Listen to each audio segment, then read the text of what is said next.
Bien, habíamos comenzado el capítulo 6 del libro de los Hechos, pero vamos a recomenzarlo otra vez.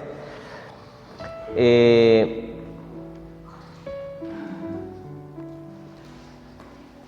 capítulo 5 había terminado dándonos otra vez un resumen de las actividades de la iglesia, del crecimiento, de cómo estaban, de la situación en general interna y externa de la iglesia. Acá nos comienza el capítulo 6, en el versículo 1 dice: en aquellos días, como creciera el número de los discípulos, hubo murmuración de los griegos contra los hebreos, y la murmuración era de que las viudas de aquellos, es decir, de los griegos, eran desatendidas en la distribución diaria. Habíamos comenzado ya el análisis, habíamos explicado la semana pasada quiénes eran estos griegos y quiénes eran estos hebreos, ¿se acuerdan? ¿Sí? Bien, ¿no? Los hebreos eran se les decía hebreos a los que habían nacido, por lo menos en la Palestina, ¿no? En lo que era la tierra de Israel, y se habían criado en la cultura judía, hablaban el arameo, hablaban la lengua, y los llamados griegos o helenistas eran los judíos que habían nacido fuera de la Palestina, en otras partes del Imperio Romano, de otros países, ¿no? Yo les había explicado que la nacionalidad para el pueblo judío, el pueblo de Israel, tiene como principio de nacionalidad no la tierra, sino que es sanguínea. Es decir, no importa dónde naciste, si podés probar que tenés una ascendencia de familia judía, sos judío. No como nosotros en Argentina, que acá es territorial la nacionalidad. Naciste en Argentina, sos argentino. Naciste del otro lado del río, no sos argentino, aunque tengas toda tu familia argentina. ¿Por qué? Porque los judíos eran no una raza, pero sí una etnia identificable. Nosotros como argentinos no podríamos tener nunca el principio de nacionalidad sanguínea porque justamente nuestra cultura, nuestra nación se formó de la inmigración de todas partes del mundo. No podemos seguir un delineamiento porque si no terminamos siendo descendientes de italianos, de españoles o de cualquier otro país. Entonces tenemos que entender esto: eran judíos pero nacidos afuera, que ahora estaban viviendo en Jerusalén, en este caso particular en Jerusalén. Entonces había dentro de la mentalidad, y que tenemos que entender esto, la mentalidad de la cultura judía, muy exclusivista, algo natural, siendo que ellos eran el pueblo escogido de Dios y que tenían una historia particular dentro de todas las historias de todos los pueblos del mundo. Ellos tenían una historia particular con el verdadero Dios. Entonces, claro, ellos sentían, se notaba en el judío un exclusivismo, es decir, ellos eran y los demás eran perros, gentiles, eran despreciados, eran como de menor calidad, ¿no? Entonces, ese exclusivismo tenía, dentro de la cultura judía también lo tenía aún entre ellos, porque si vos no naciste ahí, eras un judío, pero de menor calidad, porque fundamentalmente los que nacieron en otro lado tenían un poco más la mente abierta, porque seguramente habrán sido influenciados por lo que se llamaba el helenismo, que era una corriente, eran un grupo o ¿cómo puedo decir? Un caudal de distintas corrientes filosóficas de origen griego, ¿no? Por eso de ahí el helenismo, ¿no? Los helenos eran los griegos. Entonces ellos habían tenido contacto con la cultura y la filosofía griega. En cambio el judío no, el judío era la tradición de los padres y las costumbres. Entonces ellos tenían una mente abierta. Es más, por lo que se sabe, la mayor parte de convertidos de Jerusalén eran justamente ellos, porque no estaban tan cegados por el nacionalismo exclusivista judío, ¿no? Ese es el contexto por lo que tenemos que entender este relato acá. el problema nace, y lo dicen al principio, que cómo creciera el número de los discípulos. Es decir, tenían una crisis de crecimiento, que nosotros, ¿no? Como dice el presidente que tiene la Argentina, una crisis de crecimiento. Entonces, eran muchos y ya ahora resulta que se notaba que había que organizarse, porque ya no se podía seguir como al principio. Por eso yo les había dicho, como tarea para la casa, que leyeran el texto y trataran de ver acá la mano detrás de todo el relato, detrás de todos los acontecimientos, la mano del Espíritu Santo trabajando, ¿no? Porque acá vemos el problema originado porque ahora era muchísima gente, muchísimos cristianos, judíos, no hebreos o no nacidos ahí, y evidentemente que los primeros que se convirtieron o que estaban más cerca eran los judíos hebreos o por alguna razón estaban a cargo de la distribución de los alimentos. Porque ¿cómo era al principio? Todas las ofrendas que hacían todos los cristianos, ¿a quiénes le traían? A los apóstoles. Y los apóstoles tenían que encargarse de comprar los alimentos, de conseguir, de preparar, de lo que llaman servir las mesas.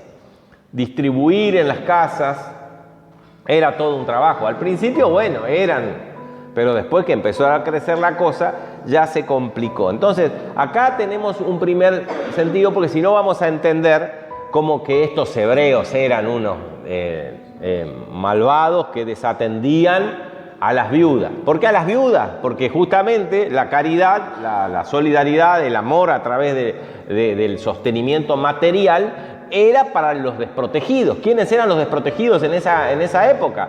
Las viudas, que lo vimos por qué eran desprotegidas las viudas, y los huérfanos. Todo el Antiguo Testamento nos habla del cuidado que tienen que tener con las viudas y los huérfanos.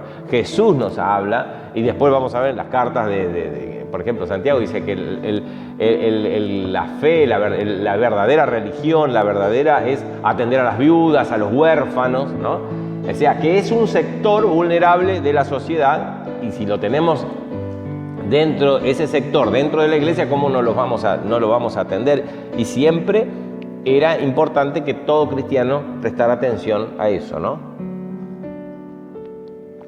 Pablo lo había tomado muy en serio.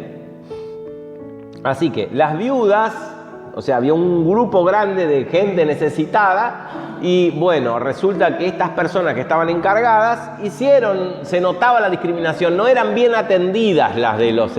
claro, había gente que quedaba sin atender, y de repente hicieron la cuenta, y la mayor parte de los que estaban sin atender, justamente, qué casualidad, eran las viudas de ese grupo considerado helenista o judíos griegos, ¿no? Entonces los judíos griegos, ¿qué está pasando acá? Murmuraron. Está bien que se hayan quejado, perfecto, era una realidad, estaban siendo desatendidas. El problema es que murmuraron, y ahí había que hacer algo, ¿no? Pero es normal, nos pasa a todos. Así que no nos vamos a asustar de estos pobres hermanos. Pero más allá de la idea de que estos muchachos se les filtró el nacionalismo exclusivista judío, que puede ser que esté, porque estaba en todo, fíjense cómo lo aclaran Pablo en 3 ocasiones lo tenemos acá. Mira, lo tenemos por ejemplo, Gálatas 3, se ocupa Pablo de explicarle a los Gálatas, 3:28, porque todos los que habéis sido bautizados en Cristo, de Cristo estáis revestidos, ya no hay judío ni griego. ¿Vieron? Ahí otra vez voy a hablar de esos dos grupos. Ni esclavo ni libre, no hay varón ni mujer, porque todos vosotros sois uno en Cristo Jesús. Pablo lo tiene que aclarar porque ese exclusivismo estaba en la mirada de los cristianos judíos. Y ya lo vamos a ver después en los próximos relatos del libro de los Hechos, ¿no? Después lo tenemos en Colosenses, por ejemplo. Pablo también le escribe a los Colosenses, capítulo 3, 11, nos dice: sean revestidos del nuevo hombre, el cual es conforme a la imagen del que lo creó, que se va renovando hasta el conocimiento pleno. Ese nuevo hombre ya no tiene esa diferenciación, dice, donde no hay judío, no hay griego, ni judío, ni circuncisión, ni incircuncisión, bárbaro, ni escita, siervo, ni libre, sino que Cristo es el todo y en todos. Lo vuelve a aclarar. Y después, por último, en Colosenses 12:13, 1 Corintios 12:13, porque por un solo espíritu fuimos todos bautizados en un cuerpo, sean judíos o griegos, sean esclavos o libres. ¿Vieron? Esas eran las escalas y las diferenciaciones sociales que había, ¿no? Hoy son otras, pero bueno, hoy se remarca que entre pobres y ricos, que entre el campo y la ciudad, no sé qué puede haber en nuestra cultura, pero seguro que hay en la sociedad diferentes estratos sociales. Dentro de la iglesia eso no corre, no existe, no vale. Eso es lo que nos está diciendo, ¿no? Pero en nuestra naturaleza, como estamos impregnados de ese anteojo cultural, al principio, ¿no? Pero el Espíritu Santo tiene que ir limpiando, trabajando, y Pablo lo hace justamente en estas cartas. Es interesante como en 1 Corintios 12, Pablo nos da el concepto de la iglesia como un cuerpo. Mucho tiempo después de lo que estamos con el relato de Hechos 6, pero acá la idea de un cuerpo es interesante ver, y van a ver después por qué. Bien, entonces el problema era que ya eran muchos, y claro, ya los apóstoles se ve que usaban, pero ellos tenían que encargarse de todo, ya se les desorganizó, ya necesitaban, no que se les desorganizó, necesitaban organización. ¿Sí? Entonces fíjense cómo nosotros vemos murmuración, ¿no? Diferencia entre unas, como que se están marcando las clases sociales dentro de la iglesia. ¿Podemos criticar esta iglesia? La podemos criticar esta iglesia, ¿o no? Pero fíjense cómo el Espíritu Santo, por eso les decía, ver detrás de todo esto la mano del Espíritu Santo, utiliza aún nuestras propias miserias humanas, nuestras propias oscuridades humanas, porque esto de hacer diferencia en clases sociales o lo que sea, son miserias humanas. Utilizó aún los corazones no transformados, que están en proceso, pero no transformados, para obligar o para formar y trabajar en el moldeo de la primera iglesia, ¿no? Porque ahí empezó a surgir una organización. No es la idea que tenemos nosotros de organización como tiene fichero de culto número tanto, inscripción número tanto y esto sea, sino una organización más bien de un organismo. Por eso les hablaba la idea de cuerpo. La iglesia empezó a tener forma de cuerpo, se está formando la iglesia acá. Y vemos al Espíritu Santo utilizando todo. Acá no nos dicen, y estos hermanos fueron castigados como Ananías y Zafira, ¿no? Porque, ¿se acuerdan los relatos de Lucas, unos capítulos atrás, donde decía que estaban todos unánimes, juntos, en un mismo espíritu, un solo corazón, y ahora están murmurando? Que al final... Y somos personas, seres humanos, llenos de defectos. Por eso estamos acá, porque el Señor nos está transformando a todos, ¿no? Eso es lo bueno, esa es la buena noticia. No eran ángeles los que se reunían, eran seres humanos igual que nosotros. Pero lo interesante y lo maravilloso es observar al Espíritu Santo detrás, no condenando a los que murmuraron, sino utilizando eso como motor para provocar una transformación. Porque los apóstoles estaban perdiendo cada vez más tiempo en administrar los recursos para hacer la beneficencia o la asistencia esta social, y iban dejando tiempo en la predicación, porque tenían que dedicarse a esto, ¿no es cierto? Y como no podían hacer las dos cosas, se les empezó a ir de las manos y provocó este problema. ¿Se entiende lo que digo? En que en vez de juzgarlos a estos muchachos, yo lo que veo es Dios detrás de todo, ¿no? Dios detrás de nuestras propias miserias. Así que si por ahí se levanta a la mañana y se mira al espejo y ve su propia miseria, Dios está detrás. Señor, acá estoy. Estoy en tus manos para que me moldees y para moldear la iglesia y para ir formándola. Es su cuerpo, el cuerpo de Cristo. Bien, entonces los 12 convocaron a la multitud de los discípulos. Cuando se enteraron que las cosas ya se habían ido de las manos, que ya los apóstoles no podían controlar la situación, entonces convocaron a la multitud de los discípulos. Multitudes, eran muchos, no sé dónde se habrán reunido, no sé cómo habrán hecho, pero eran miles.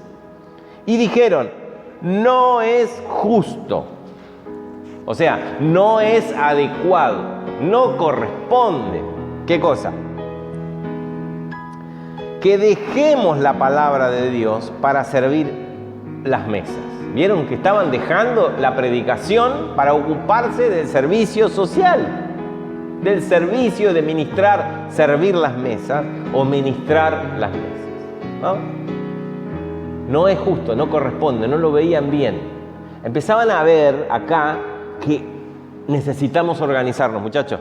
Convocaron a la multitud, necesitamos organizarnos. Está todo bien, el Espíritu Santo, la palabra bien, pero esta situación nos obliga a organizarnos, ¿no? A veces cuando hay contrariedades y situaciones difíciles, pensemos que Dios también tal vez algo nos está diciendo con todo eso y nos está empujando a algo más. Necesitamos organizarnos. Así que les dice, buscad pues, fíjense como el diaconado, que es un ministerio de servicio, no nace porque los apóstoles estaban pensando, y bueno, ahora que somos muchos vamos a tener que organizarnos, a ver, vamos a hacer un sistema, vamos a ver, a copiar la otra iglesia. No había otra iglesia. Vamos a copiar el otro ministerio. No, tampoco había nada. Estábamos en blanco, el papel en blanco. Nacía de la necesidad. Y es lo que yo decía, vemos el Espíritu Santo, Él moldeando. Busquen pues, le dicen los discípulos a toda la multitud que estaba ahí de hermanos, ¿no? Busquen pues hermanos de entre ustedes. Háganlo ustedes. Porque acá lo que sería es, bueno, a ver dónde están los apóstoles, decís, ¿quién va a ser? No, ahí vemos que el Espíritu Santo estaba en esa multitud, en esa comunidad inmensa. Porque había humildad, que es la característica de todo hombre de Dios y todo cristiano. La humildad. Había humildad. Nadie dice, bueno, yo lo voy a hacer, yo me voy a... No. Busquen entre ustedes, busquen entre ustedes 7 varones que tenían que tener 3 características. ¿Cuáles eran? Buen testimonio. Buen testimonio, es decir, que las demás personas piensen bien de él. Nunca escucharon decir, no, a mí Dios me habló y no me interesa nada más. ¿No? Si Dios me habló y me dijo, no me importa lo que digan los demás. Yo voy al frente y rompo todo. Yo estuve en una iglesia donde se profetizaban de una punta a la otra, la hermana contra la otra hermana, y la otra hermana le devolvía con otra profecía, y uno que no entendía, porque yo estábamos de visita, volaban profecías, uno se agachaba así, ¿no? Y meta la palabra de Dios, y no sé qué tanto tenía, pero no me acuerdo, pero sé cuál era el evento. Sé cuál era el evento, el hermano que se había perfeccionado. Guarda la tosca, sí. Vos estabas también en esa red, ¿no? Ay, Dios, sí. Ese me asombró tanto, me llamó tanto la atención. Pero claro, si Dios me lo dijo, fíjense, el buen testimonio. Tenían que ser personas irreprensibles. Entre sus hermanos, porque ¿quién los iban a elegir? Sus hermanos. Bien, Buen testimonio. Segundo, llenos del Espíritu Santo. Bueno, yo me acuerdo, vos me contabas ayer, Vicente, tu experiencia, que ya la hemos escuchado en el reunión de hombres. Cuando recibí el Espíritu Santo, que ya temblé, bla, bla. Listo, ya estoy lleno del Espíritu Santo. ¿Cómo sabemos si alguien lo vemos si está lleno del Espíritu Santo? ¿Porque tuvo el tembleque? ¿Porque habla en lenguas? ¿Porque tiene dones?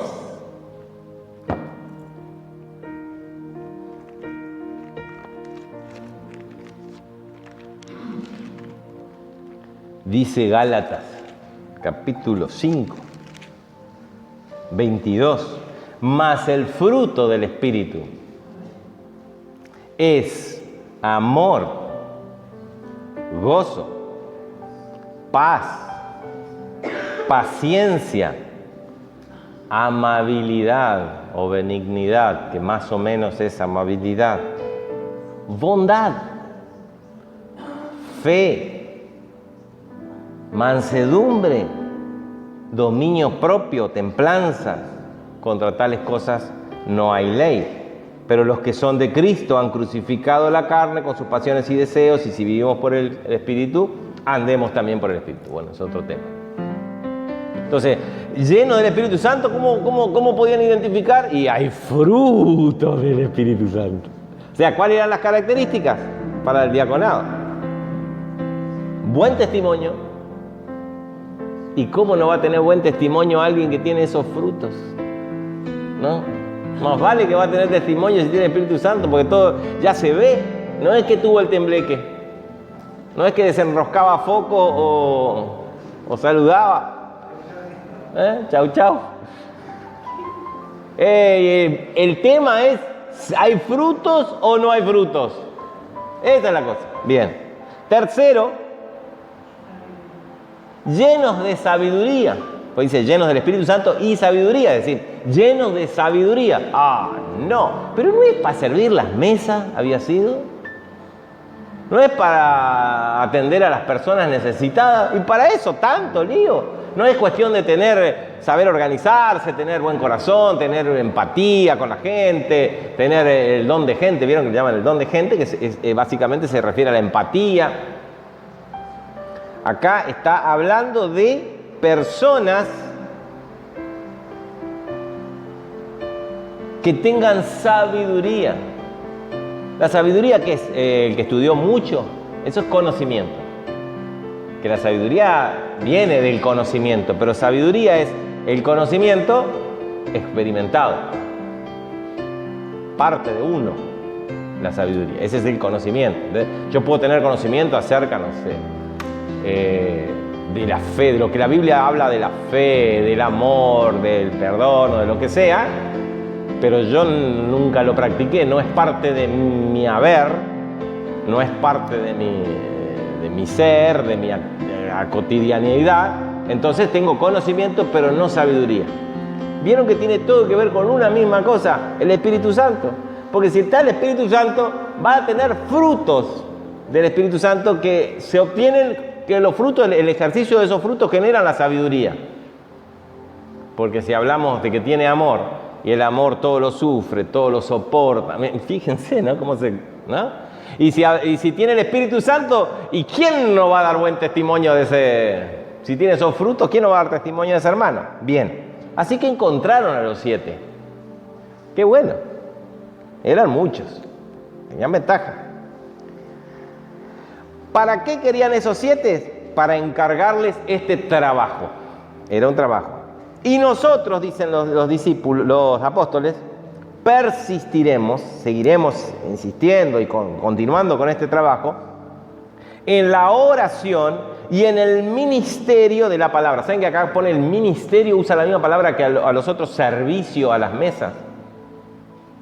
En el servicio a la palabra. Y acá vuelvo a insistir con ese concepto de cuerpo, porque el servicio que hacían los apóstoles, que era la oración y el servicio de la palabra, es un servicio más que se presta en el cuerpo de Cristo y no es ni más ni menos ni mayor ni menor que el servicio del diaconado u otros ministerios que hay en la iglesia. Por eso hablo del cuerpo de Cristo. No todos van a estar predicando, no todos pero la iglesia necesita de otras cosas. No todos podemos ser oreja, no todos podemos ser ojo, pero todos sí necesitamos tener esta misma característica: ser llenos del Espíritu Santo y dar los frutos del Espíritu Santo para tener buen testimonio y para tener sabiduría y poder cumplir el ministerio para el cual Dios nos puso. Tal vez un tiempo hoy, tal vez mañana es otro, tal vez Dios nos llame a otra cosa, pero hoy me llama a algo y yo tengo que formar parte de ese cuerpo. Esa es una gran cosa, una gran idea la de Pablo de hacer una imagen, un paralelismo entre la iglesia, el funcionamiento de la iglesia y un cuerpo, porque nos habla de una organización, pero más bien un organismo, no una organización como una institución. ¿Me doy a entender o me estoy enredando con mis propias palabras? La iglesia no es una institución, es un organismo, es el cuerpo de Cristo, donde todos tenemos que cumplir una función. Y para eso necesitamos estar capacitados. El Espíritu Santo es nuestro maestro. Y si hay defectos, como había defectos acá en estos muchachos, porque se nos cuela la cultura, la crianza, nuestro carácter o lo que sea, el Espíritu Santo está detrás, transformándonos, usando inclusive, todo es para bien de los escogidos. Él lo maniobra, lo saca. Pero lo importante es que nosotros nos dejemos trabajar por este Espíritu Santo y estemos llenos, y empecemos a manifestar esos frutos, ¿no? Así que nosotros persistiremos, en la oración y en el ministerio de la palabra. Y agradó la propuesta a toda la multitud. Les agradó, les pareció bien. Fíjense otra cosa, ¿no? Cómo en esa constitución, en ese amasado de los componentes de la iglesia, armando este organismo, el Espíritu Santo, ¿no? Al principio, cómo ya está la autoridad de los apóstoles bien implantada. Y no una autoridad porque alguien la impuso, una autoridad que era reconocida, una autoridad que venía de abajo, porque los apóstoles eran los primeros que, llenos del Espíritu Santo, tenían justamente esto de ser sabiduría y también de ser aceptado por todos los hermanos, ¿no? Por esa autoridad. Así que ellos dijeron, y agradó la propuesta, fue una propuesta a toda la multitud, y eligieron a Esteban. Aparece primero Esteban. ¿Quiénes eligieron? ¿Los apóstoles? No, la multitud. O sea que Esteban tenía buen testimonio, estaba lleno del Espíritu Santo y lleno de sabiduría. Y vamos a ver que así era, por eso aparece primero en el listado, porque es si se fijan en el versículo 8, el pasaje que viene a continuación nos habla justamente de Esteban, así que lo pone primero. Estaba Esteban, varón lleno de fe y del Espíritu Santo. Nos aclara eso, nos remarca eso. Estaba Felipe, otro que va a aparecer luego, creo que en el capítulo 8, como ejerciendo el ministerio evangelístico, lo vamos a ver. A Prócoro, a los otros 5 no tenemos noticias, más que algunas tradiciones no comprobables, que no son un poco dudosas. Dice Prócoro, a Nicanor, a Timón, a Parmenas y a Nicolás. Fíjense, Nicolás era prosélito, ni siquiera era judío griego, no era judío directamente. Era prosélito de Alejandría. ¿Qué es un prosélito? Prosélito era un gentil que se había convertido al judaísmo. Y seguía, dentro de todo, no podía participar de toda la actividad de los ritos que tenía la religión judía para el pueblo de Israel, pero participaba de ciertas cosas y ya no era más pagano, es decir, creía, adoraba y veneraba solamente a Jehová, el Dios de Israel, y se regía por las reglas y las normas de la ley de Moisés. Ese era un prosélito, ¿no? Un no judío que se convertía al judaísmo. Ahora ese prosélito abrazaba la fe cristiana no como algo nuevo, sino como el cumplimiento de justamente la religión judía. Hay tradiciones que dicen que Nicolás, terminó siendo el fundador de esta secta condenada en Apocalipsis por Juan, llamada los Nicolaitas. Pero no hay pruebas certeras de eso, porque Nicolás era un nombre griego, o sea, no judío, pero era un nombre bastante común. Pasa con los Juanes, hay tanta cantidad de Juanes en la historia primitiva de la iglesia que se confunden los Juanes. Pero entonces uno acude al comentario y escritos de los llamados padres de la iglesia, que eran los discípulos de los apóstoles, los que quedaron después de que fallecieron los apóstoles. Y bueno, eso más o menos nos confirma cuál Juan es este o cuál Juan es el otro. Ahora, de este Nicolás no podemos afirmar que era el autor de los Nicolaitas, ¿no? Pero bueno, está. Bien, a los cuales, una vez que, fíjense, el cuerpo de la iglesia los escogió, los eligió según las características que los apóstoles le dieron, tiene que tener esta característica, con esa característica salieron a buscar, no tardaron mucho, porque esta clase de cristianos resaltan, ¿no? Estos resaltan. Buen testimonio. Espíritu Santo, lleno del Espíritu Santo y lleno de sabiduría. Los cuales, una vez que los escogieron, los presentaron a los apóstoles. Ahí está, aceptando la autoridad. Fíjense cómo funciona el cuerpo. Fíjense cómo funciona el organismo.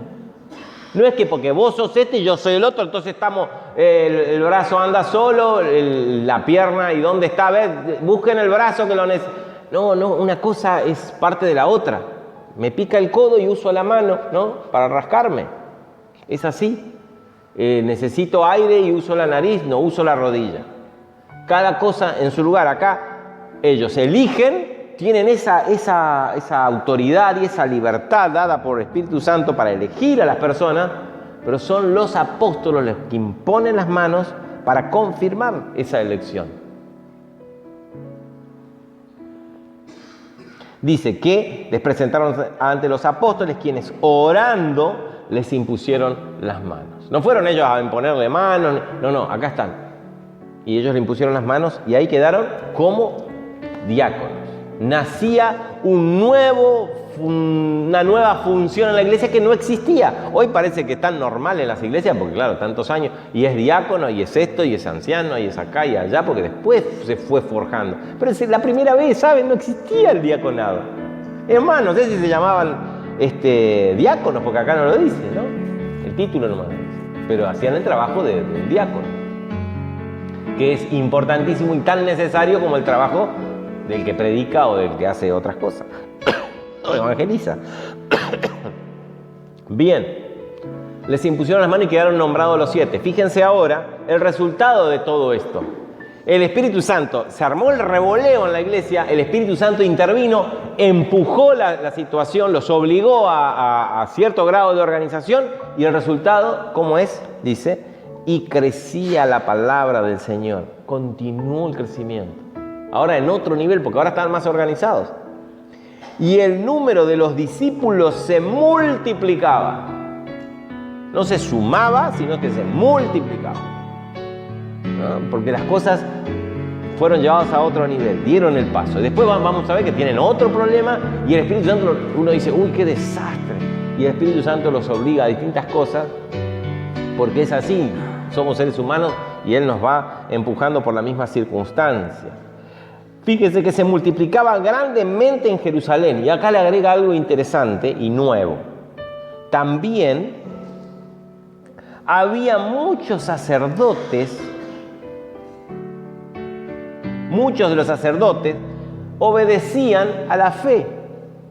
Ya era tan grande el impacto en la ciudad de Jerusalén, pero estaban todos ahí, todos amuchaditos todavía, que muchos sacerdotes, eran miles los sacerdotes, cuando hablemos de sacerdotes no mezclen con la idea del Sanedrín de los fariseos y hablemos de los que eran descendientes de la tribu de Leví, que estaban al servicio del templo como sacerdotes, que se iban rotando en el servicio, en los distintos servicios que tenían que hacer en el templo.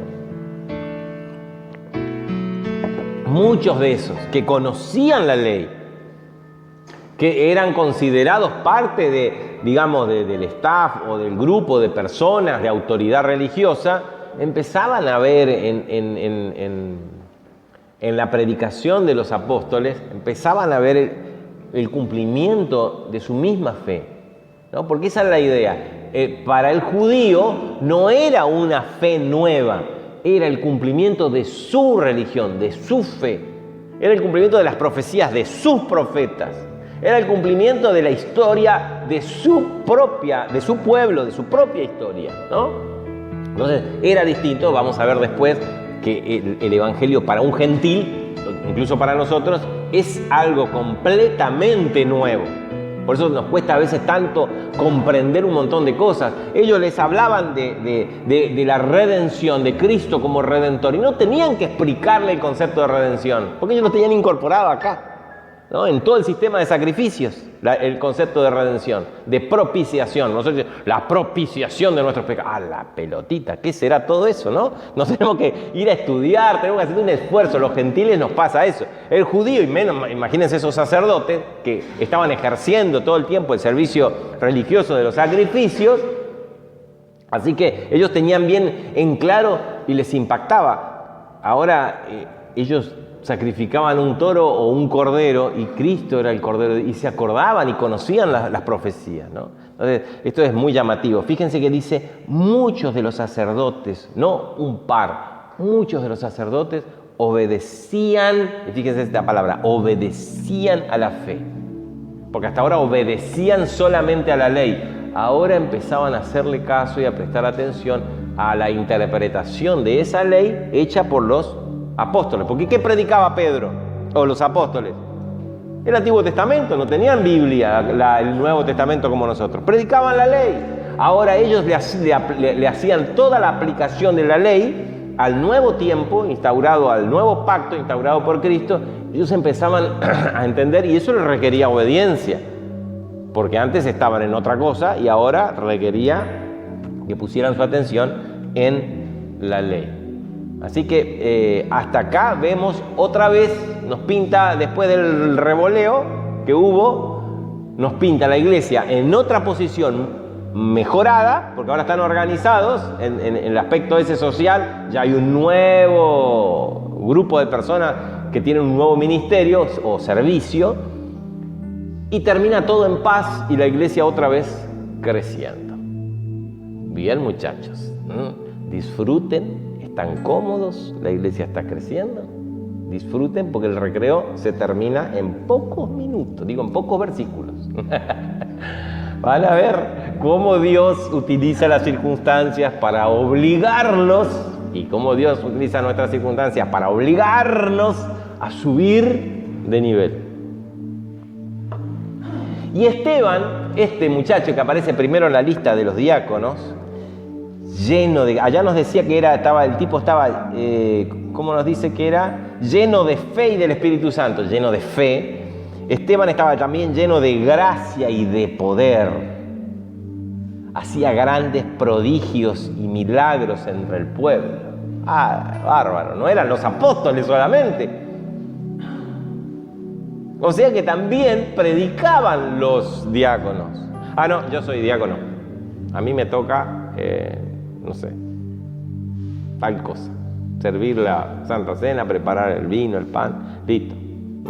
No, predicaban, hacían milagros, porque el Espíritu Santo, el cuerpo es uno solo y trabaja con toda la energía, ¿no?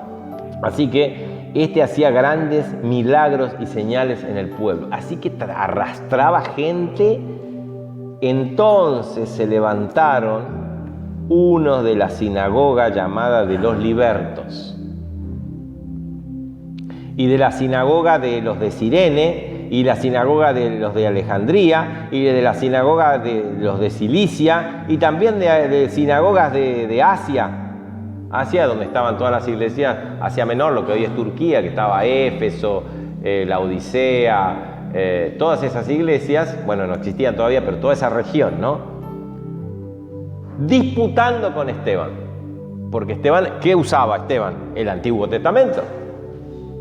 La Biblia que tenían, así que usaban ese Nuevo Testamento para disputar. ¿Quiénes eran estas personas? Se cree que se llama este grupo de los libertos, eran gente que habían sido llevados esclavos a Roma y que después fueron liberados. Está en la historia de este historiador Josefo, grupos de judíos que fueron esclavizados y luego liberados y volvieron a Israel, y se los conocía como los liberados o los libertos. Evidentemente, porque tenían cosas en común, experiencias en común, se juntaron en grupo y armaron una sinagoga. Se calcula que en esa época había 480, 500 sinagogas en Jerusalén funcionando, donde se reunían todos los judíos a estudiar justamente la Torá. Y el templo era para el servicio sacrificial y qué sé yo qué, para oraciones, se hacían las oraciones y el estudio. Y se ve que se agrupaban, qué sé yo, la comunidad, ¿vieron? Como tenemos acá en Misiones, los ucranianos, los alemanes, qué sé yo, las distintas colectividades. Acá los libertos tenían Ahora también se juntaban en otra sinagoga los que habían venido de Cirene, que eran todos judíos griegos, que habían vivido en Cirene, todos los que habían vivido en Alejandría. Alejandría está al norte de África, los que vivían en Sicilia y todos los de Asia. Habían muchas sinagogas y se ve que se agrupaban por colectividades o por intereses o cosas afines, porque también tenemos que pensar que, por ejemplo, los de Alejandría tenían algo en común, el idioma. Tenían el idioma que se hablaba en Alejandría, que era, se hablaba el griego en esa época era como el inglés ahora, el lenguaje internacional. Pero en la parte occidental de todo el Imperio Romano se hablaba el latín, y también en Alejandría tenían un dialecto o alguna lengua particular. Así que, como hablaban el mismo idioma, se juntaban. ¿Vieron esas cosas que hay de las colectividades? Bien, pero se ponían a discutir con Esteban, porque Esteban hablaba y utilizaba el Antiguo Testamento y esto ya se empezaron a molestar. Aparte, refrendaba con señales y milagros y prodigios, y la gente lo seguía. Yo creo que les habrán robado un montón de gente de las mismas sinagogas. En algún sábado habrán ido ahí y eran 3 gatos locos. ¿Y dónde está el resto? Y allá está este muchacho, un tal Esteban, les habló y se fueron todos y ahora se hacen seguidores de ese tal, no sé, de ese tal Nazareno. A ver si tengo eso. Yo sigo, un ratito más, 2 minutos más. Y como no podían ganarle, fíjense la sabiduría que tenía Esteban, sobornaron a unos para que mintiesen, ¿no? Para que dijesen que le había oído hablar palabras blasfemas contra Moisés y contra Dios. Y alentaron así al pueblo, le empezaron a decir cosas para que el pueblo se enardeciera, a los ancianos y a los escribas, y arremetiendo contra él le arrebataron y le trajeron al concilio. Igual que Pedro, igual que Juan, al temible concilio, ¿no? Y bueno, esta historia continúa, ¿no? Se acabó el tiempo. Bien, continuamos la próxima, la verdad que es interesante, ¿no? Pero vuelvo a insistir en este detalle que quiero que no pierdan de vista, es el Espíritu Santo está detrás de nuestra iglesia, de todas las iglesias que son parte del cuerpo de Cristo. El Espíritu Santo es el que está detrás. Entonces, tranquilos, confiemos. A veces parece que la cosa se pone difícil. En nuestra propia vida las cosas se ponen cuesta arriba. Tranquilo, el Espíritu Santo está trabajando, nos está moldeando. Confiemos, tengamos fe, busquemos de Él. La paz, esas cosas que Él mismo produce en nosotros.